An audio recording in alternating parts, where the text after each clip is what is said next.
welcome to the Flapjack Chronicle News for Thursday, April 24th, 2014. Today, in national news, nothing racist about it? That's what Parliament candidate William Straw tweeted Easter Sunday, defending a picture that he had posted with a troupe of blackface dancers. His Parliament rival, Jake Berry, also posted a photo with the group, hoping to win rural voters, but instead sparking wide controversy on Twitter. The Nutters, or the Britannian coconut dancers of Bacup, or whatever it is you want to call them, are small folk dancer troupe out of northern England. The troupe travels throughout Europe, sparking debate. After finding himself in the middle of controversy, Straw quickly posted a link to the group's website, which explains the origin of the group in medieval times, with the invasion of Moorish northern African pirates. Yet many were still not convinced on the benign nature of the dancers. Is it truly folk dancing, or a racist holdover from a bygone time? Prominent evangelical Christian leaders met at a sex summit this week in Nashville, Tennessee. The event included discussion of homosexuality, pornography, the decline of marriage, and divorce.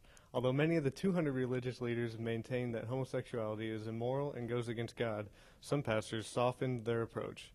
Pastor Jimmy Scroggins called for an end to redneck theology and to leave off the Adam and Steve jokes. Still, words like fornicator and freakish were used to describe heathens. In a nod to the increased presence of e-readers, a pastor asked the audience to turn your Bibles on. Guess this summit forgot to turn their self-righteous inner prude off. Thieves and thugs of 2012, beware. These last 2 years of walking freely do not mean you are safe from the skies. A report earlier this month came out that the Los Angeles Sheriff's Department has been lurking in the skies. For 9 days in the beginning of 2012, a plane recorded video surveillance of Compton as well as its unsuspecting citizens.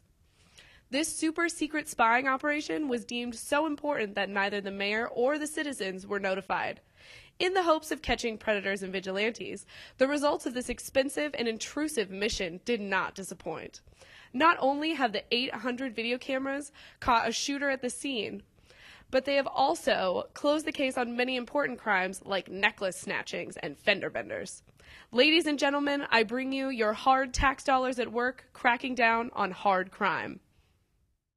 On the campus of Humboldt State University, there have been multiple incidences of out-of-control parties.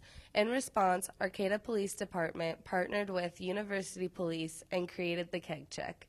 The Keg Check is an educational program to prevent alcohol and drug abuse. First, officers start by collecting the names of those who purchase the keg of beer. A local keg retailer is required to keep a log of those who purchase a keg. Then, University Police Department looks to see which of those individuals are HSU students. UPD will then have what they call a pleasant conversation with the HSU student, and then they are on their way. Invasion of privacy or helpful hand to the community. Just know, for all you beer drinkers, you might get a visit from UPD. In Humboldt news, the police are looking for 45-year-old Paula Sue Darling, a Phillipsville resident who's wanted by law enforcement for assault with a deadly weapon and domestic violence. Following an argument with her 66-year-old boyfriend after she stabbed him with a pitchfork after the two got into an argument, the victim informed law enforcement that Darling had attempted to attack him with an axe. Luckily, he kicked it out of her hand, but was given a bone-deep wounds by the pitchfork. He has declined medical attention for his injuries. There is an area-wide lookout for Darling. She is 5'5", 145 pounds with blonde hair and blue eyes. Be sure to keep your eyes peeled, folks, and thanks for tuning in.